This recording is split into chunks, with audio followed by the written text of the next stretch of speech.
On this episode, Casey stops by again.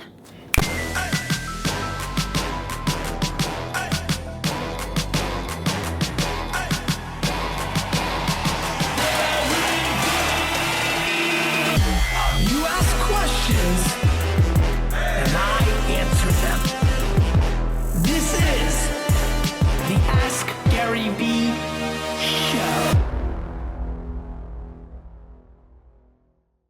You know, I think it was like 122 or something. We had the same count on your show and on my show on the same day. Yeah, it was like the moons aligned for a minute, Gary. Did the videos explode? Yeah, I mean, Case, tell the Vayner Nation, for the one or two people that don't know who you are.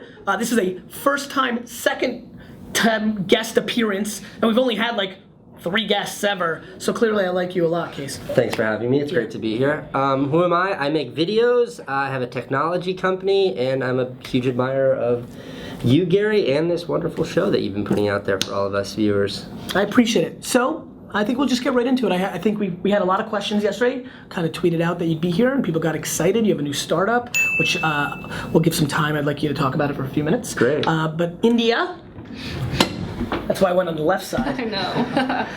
Let's get into the show! Not bad, you are getting better. I'm gonna have to find some new ticks to throw you off. India, let's get into it. Lucy asks, at the age of 18, what's the best way to approach a company and ask for work experience? Wait, You ask for an internship? You ask for work? Don't you just ask for because work? a lot of people come to companies and it says like you need this many years of experience. I see. But how do you get that experience if nobody wants to hire you because everybody When you're wants 18. to, yeah. I got an answer to this. I mean, I think that we now live in a world. Casey, how many people hit you up on Twitter, email, other platforms, comments on YouTube? You must have a quadrillion. How many times have you in your career, when would you say that you started really building into a place where people were really pinging you? Is this now a 2, 3, 4 year phenomenon for you? For work? Yes. Yeah, I Not mean, for work, more like people that are fans of you. Clearly at this point, I know. It's been a long time. I mean, How long you think? Now? I think since the first video I made went viral over 10 years ago. Got it. So it's been pretty consistent since then. Good. How many times have you randomly done stuff? Yes, met someone, got on a phone. How many times? If I could count that, Gary, more than I could ever keep track of. That's your answer. Who was the question? Lucy. Lucy, that's your answer. The majority of this entire team is based on random shit. Like, so I think you just ask as many times as possible. There are unlimited companies in a world where you can get to almost anybody because of Twitter. Again, a true social network, more so than comments on content, which a lot of other platforms are. Email at this point I think has been played out. It's harder to like get to people through email, but that will still work too. I think it's stunning that you can get to most people in the world today. I don't think people are as many people are as wired as you and I. I think people have drawn the line to know, but there's plenty. We're not the only two nice guys or believing in serendipity. There are tens of thousands wildly accomplished CEOs, co-founders that will absolutely hire you on spec from one request to get experience, whether they give you an internship or pay you minimum wage or even give you a salary. It is a wide open field. It's about asking. Yeah, I mean, I would even compliment everything Gary just said. I would compliment that, Lucy, by saying you also have an opportunity via these myriad social outlets and the internet as a whole, not just to reach out and contact people, but to actually prove yourself. Like, if you need to show this experience that these people are seeking after, just do it. You don't need someone's permission to do that. If you want to work in construction, build something. If you want to work in an automotive factory, work on cars. If you want to be a filmmaker, make videos. You now have these multitude of options in front of you to show that you're capable. If you want to be a writer, write something. You know what happens in that environment? If you actually have it, not everybody has it, but if you actually have it, you start getting into a place very quickly that you realize, oh wait, I don't need to have a job in the first place. That's right. No longer do you need sort of the runway to prove your worth on. You don't need someone else's approval. You just do it yourself. Scary and very hard to do. It's not to be underestimated just how challenging that is, but it doesn't mean that the opportunity isn't there. And that opportunity wasn't there 10, 15 years ago, but it's uniquely there now. We are byproducts of that game. My entire career is a product of that game. I had a liquor store in New Jersey and got a $300 camera at Best Buy and decided to make wine videos. because I wanted to be like Emerald. Wine videos. Wine videos. India, let's move it. Oh, by the way, I didn't get weird there out of nowhere. We are streaming on Facebook Live right now. It'll be interesting to see. It's a whole different dynamic because these shows are consumed so much on Facebook Live, which launched yesterday. India? Benjamin asks, where does confidence come from? How do you both work on it? That's tough. I'll let you go first here. Confidence, I mean... Hold on. That's awesome. Yeah, I couldn't... You didn't know the address? Gary, over your left shoulder is my electric skateboard right there. Yes. I rode that electric skateboard up here, and if there's one thing you don't want to do while traveling 24 miles an hour in heavy traffic through New York City on an electric skateboard, it's to whip out your phone and double check an address. Respect. So you got to write that down. Respect. On All right, the answer Palm Ben's Pilot. question about your outrageous Okay, level. so- How does one have enough confidence to ride an electronic skateboard 24 miles an hour in New York City? I have an answer that's not really a great one for people to hear, so I'm hoping you have a better answer than I do, Gary. My answer goes like this. I'm one of 4 kids. There was the firstborn, the only daughter, and the baby, and then there's the forgotten child, Casey. So in my household, it was like fight to survive, and my confidence was like born into me out of a need to just exist and be noticed and be fed. Now, not everyone has had the beautiful misfortune that yielded the fortune of my childhood that turned me into a confident person, but I think it's very different from someone who finds themselves as an adult in a world that sort of thrives on those who have confidence and being forced to find that within yourself. But one shortcut I've found to that is by making something, making anything, whether that's writing something, whether it's something creative, whether it's something more pragmatic, whether that's a relationship, whether that's a friendship. If you generate something, you can take comfort in what it is that you just made in your yield. And I think that's a really great shortcut to finding confidence. Casey, give me a word association play real quick here. Fear. Illness.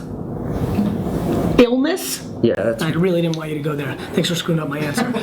For me, I the think... only thing, being Listen to sick this. is the only thing see. that I'm scared By the of. way, that's really funny. Actually, that's really interesting because I was dissing a little bit, and now I'm going to put you on a pedestal. It is literally the health and well-being of the people I weirdly, for me, it's the people I love.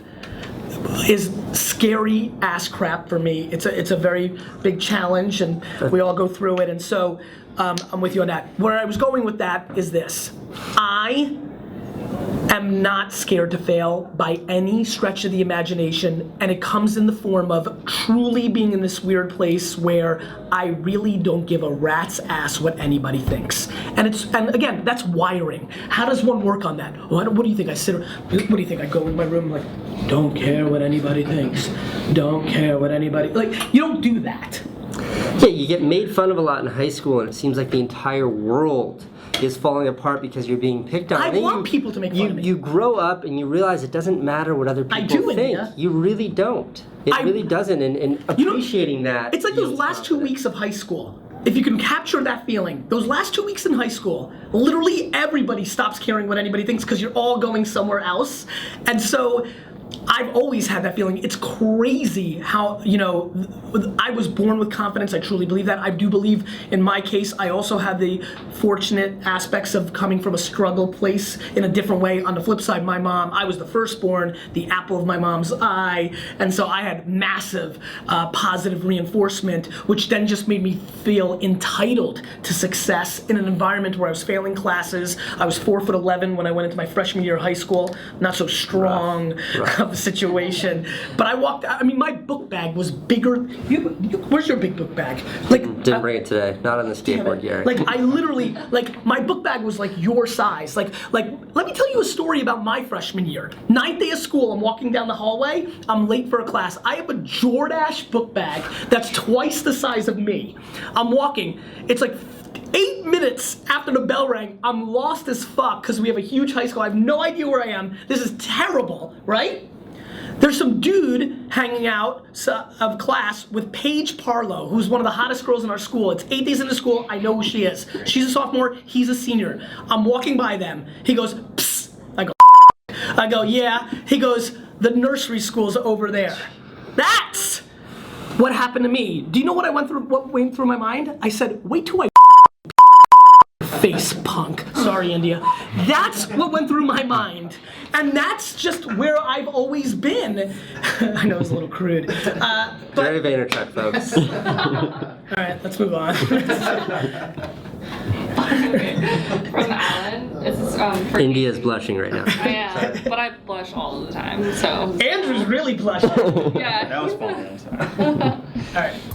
Alan asks, Casey, how will you define if Beme is a success or not, if you haven't already?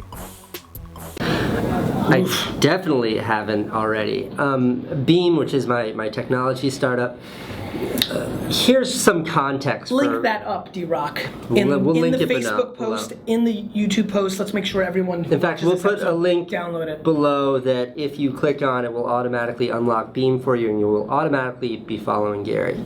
Ooh. You like that? We're working. That's a new product we got. New feature. Take we got. that. In the history of social networks, there's maybe been what would you say? How many have succeeded? 7. 7. That is the swimming pool that we are currently wading around in. So to call yourself a success, And I think we define that as success of like such meaningful scale, financial stability, looking like it's going to go in the right impact, direction. social impact, things for like sure. that. To me, that is a success, and I mean it when you can count it on less than 2 hands. How many companies have succeeded? It's not just catching a unicorn. It is the rarest, hardest thing you could ever hope to accomplish in the space of technology. That's what we're trying to do. So have I considered it a success? Not even close. Ask me in 4 or 5 years. Click the app.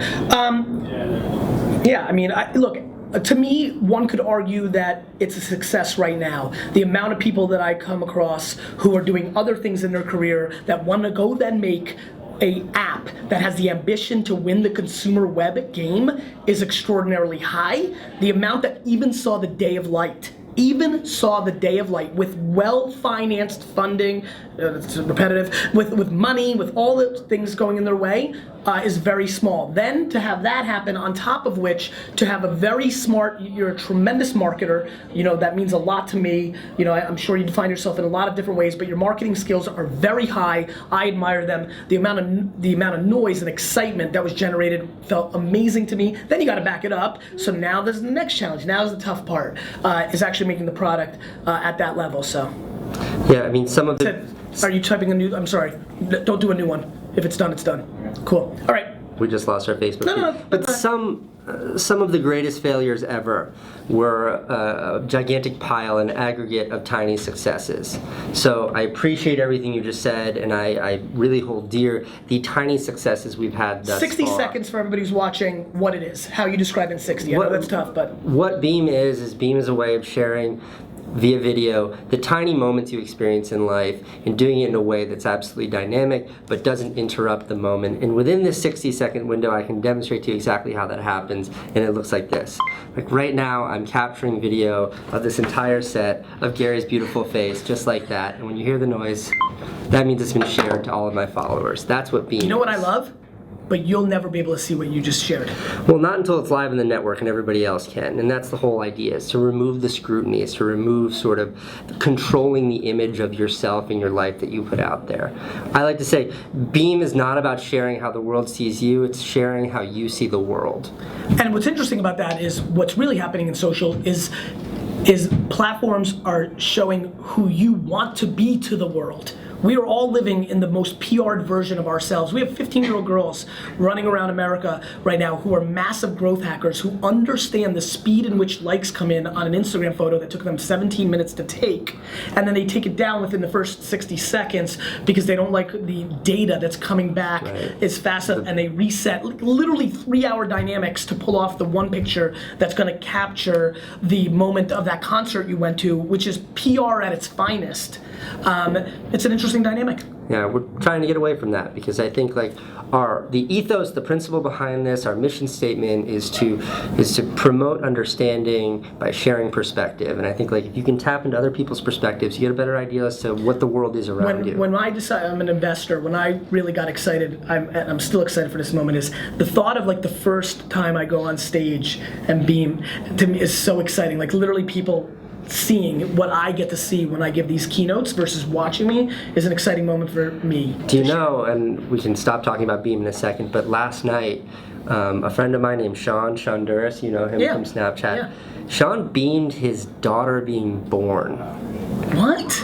I mean, my wife and I watched it this morning in bed, and we were both crying. I mean, it was unbelievable. It wasn't the yucky stuff, and it wasn't the stuff that you would deem inappropriate. But it was his wife in the chair, in the bed, being anxious, and then the next shot, he's holding this beautiful newborn baby girl. Cool. And it was such an emotional, such a real, raw thing. And that's what we're hoping to accomplish. He didn't think, he just shared. Love it. Next question. Alex asks, what advice would you give to a high school student struggling to decide what to pursue as a future career? I've got an answer. Get busy. Do something, do anything. And one of my favorite pieces of advice as to exactly what you should do is do something you hate. Like, I didn't find my passion for entrepreneurship and filmmaking and everything that I've done in my career. I didn't find that by doing it. I found that by scrubbing pots in a really terrible seafood restaurant. Because when you spend 50 hours a week scrubbing pots, it's 50 hours a week you're obsessing about what you wish you were doing. Sitting around playing video games in your parents' sweet house is the worst way to find your mission in life. Doing something, staying busy, is a really, really easy path to find something you truly want to invest yourself in.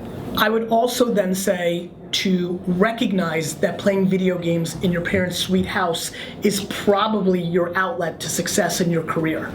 I would say that your ultimate strengths and wants are the quickest gateway drug to upside once you recognize that there's something to be done there. Too many of you and in the world don't believe that the thing they like doing the most has financial upside. We've drawn a line in the sand that the thing we like is what we do when we have time to do it like, and the other places to either make money or get by.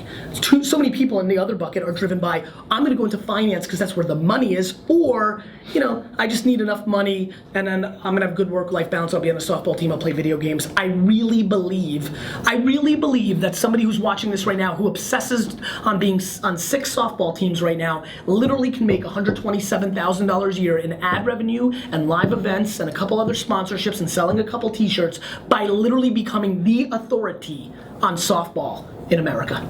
My son, who is a junior in high school, is spending a good piece of his summer, including right now today, at a university in Connecticut studying computer science, specifically focused on video game design. Yeah. Just to back up. I mean, video game culture when we were kids, like to think it was a mass industry. I mean, esports is going to be bigger than baseball in this country in 20 years. Esports is going to be a bigger business than Major League Baseball in 30 years from now. I'll go 30, I'm going to hedge a little bit. In 30 years from now. I mean, that is incredible to me. India? Atia asks, if you could swap out one quality of your own for one of Casey's, and vice versa, what would it be? Mine's very easy. I don't know if you know me well enough to answer this question. Mine's very easy. I'm a wimp when it comes to physical stuff. I don't ride skateboards, I don't surf or ski. I do very little risk adventure. I look at GoPros, I'm like, who gives a rat's ass? Like, that's not even in my consideration set. You know, one time I jumped off like a 50-foot cliff in Jamaica. I still can't believe I did that. Like, you know, because there was a lot of chicks there. You know, like, so it was like peer pressure, college stuff. I mean, everybody jumped, you know, like some like 8-year-old jumped, like, all right. So having a little bit of an adventurous bone would be intriguing to me. I mean, look, I'm super happy with the way I am, but if I have to answer the question, having a little bit of that free-spiritedness, I think is really attractive to me. You know, I'm going to go really specific here, Gary, and that's your taste and eye for wine. You know, I'm an uneducated kid from a lower middle class house, yet I present myself as someone who's fairly sophisticated. But when it comes to wine, which all conversations in this world lead to wine, I couldn't tell you which one came from a box and which one came from Gary's cellar, and that's something I really appreciate. You treat it like an art form, Gary. I have a feeling we're gonna have a video maybe I think in 12 to 18 months from now, we are gonna have to like drink very high-end wine while like jumping out of like a plane or something. We're just gonna combine this. I hope not in that order. No, in that order. We're gonna be really, Okay, we may forget to parachute out. It'll be big news. We'll probably get the most press we've ever gotten. That's true. You know, we're gone. Great YouTube because video. We just drank too much Lot of wine, forgot to clicks. pull the cord. Yeah. Before we end this video, Yes. you're looking buff, man. Crazy, Yeah, right? You're getting jacked, huh? It's happening. Yeah, big time. It's happening. But you, I mean, look at this. Give them something. Give them something. Give them a little. Ah, give yeah, them make a it little me shy. It's just, this is because I have to carry this big ass camera around all the time. That's the only reason why I have the physique I have, is to support my career. Okay, the guest always gets to ask the question of the day. What question? I know you had to pull one out the last time. Don't repeat it. You're trying to recall what it was, so I'm buying you some time. Anything you'd like, fire away. That I ask the audience. And they're going to answer in the comment section. Okay. How about something broad, which is give us some generic advice for how we could be better communicators to you. Gary and I both have this platform that we've built, but we have this big platform that's a huge loudspeaker that we can speak to a lot of people from. What is it that we don't talk about enough? What is it that we should be sharing more of that could have a greater impact? Yeah. Or how? Yeah. That stuff we hear and we appreciate. This is great. Thanks for being on the show. Yeah, of course, anytime. Yeah. I'll save for the next one. You keep asking questions. We'll keep answering them.